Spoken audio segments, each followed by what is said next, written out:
In today's video, we'll be covering setting up your macronutrient targets, which are most important. When it comes to long-term fat loss, we need to consider this key hierarchy of evidence. This graphic from Mac Nutrition shows us the order of what we need to focus on most. First is your own individual energy balance and daily calorie target, which we showed you how to calculate in video 1.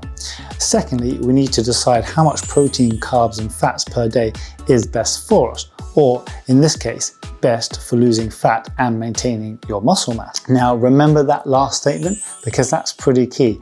Our aim when trying to lose body weight is to maximize the amount of weight loss from fat stores and minimize the amount of weight loss from muscle mass. The truth is, when you lose weight, you're not just losing body fat. You'll be losing body water, you'll be losing electrolytes, you'll be losing carbohydrate stores, you'll be losing intramuscular triglycerides, and you'll lose a certain amount of muscle protein. There are a few things we can do to minimize the amount of muscle mass we lose during the weight loss process. As it relates to food and nutrients, protein is going to be our key factor. There is a lot of research on varying levels of protein intakes and fat loss, but the general consensus is, among these researchers, a protein target of somewhere between 1.8 to 2.5 grams per kilogram per day to aid fat loss and to help retain your muscle mass. Let's use my 75 kilos as an example,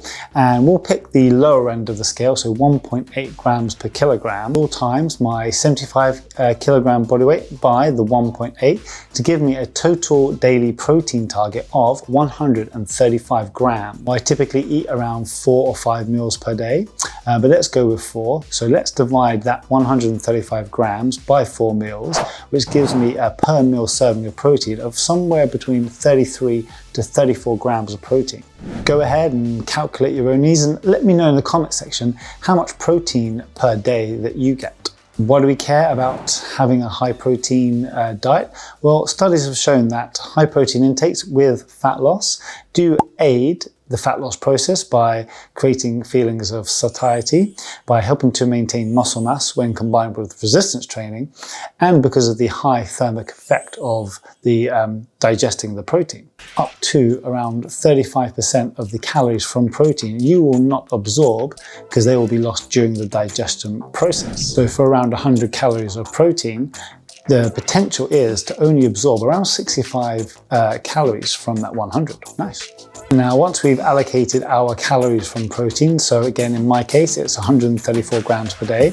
Each gram of protein contains 4 calories, so 135 times 4 give me around about 540 calories from protein per day. We simply subtract that from our earlier calorie total of 2,560 calories, which if you watched video 1 of this series, you know that was my calorie deficit, 2,560 calories every day to start losing body fat. 2,560 calories minus the 540 that I'm taking away from protein leaves me 2,020 calories per day to distribute between carbohydrates and fats. Calculate your own needs if you want to know. When it comes to carbohydrate and fats, this is where you get to play around a little bit based on the foods that you like to eat and the times of day that you typically feel the most hungry.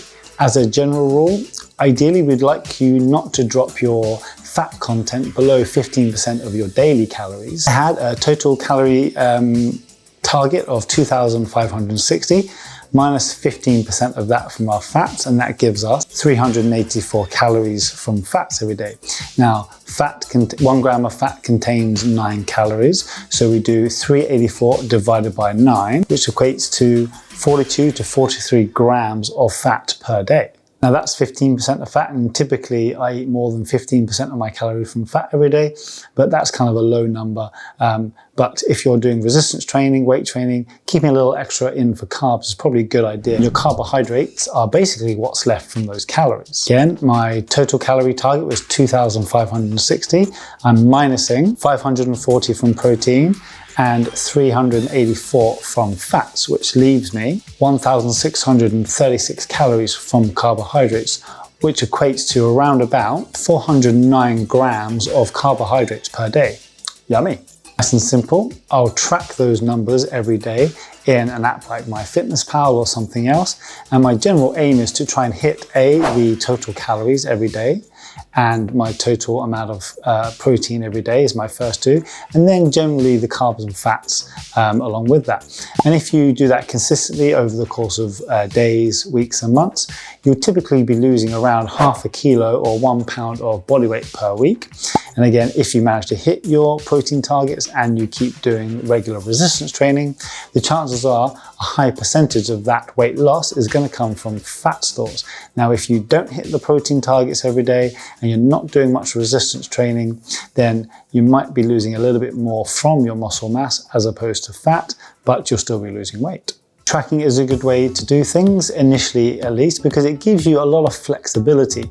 You can see exactly the foods you eat every day and how they add up to your total calories. You can adjust your energy expenditure to increase your step count, increase your activity levels to give you a bit more of a buffer if you find it hard to stick to the calories. Or you can start adding things in like some chocolate bars, some sweets, some things that you enjoy, because again, think of the calories as like a budget. If you hit that budget or just under, we'll be not losing weight or we'll be losing weight. Or if you go over your budget, you'll be gaining weight. So again, it gives you a little bit of scope to play around with. For now though, understand your own energy needs, your own calorie needs per day, depending on your activity levels. Once you have that in place, allocate your calories to proteins, carbs and fats. Proteins in a range of 1.8 to 2.5, and then carbs and fats essentially as you prefer, and add in a few of the foods and drinks that you love through the week to make things a little less sucky. But from me, for now, that's all, and I'll see you next video.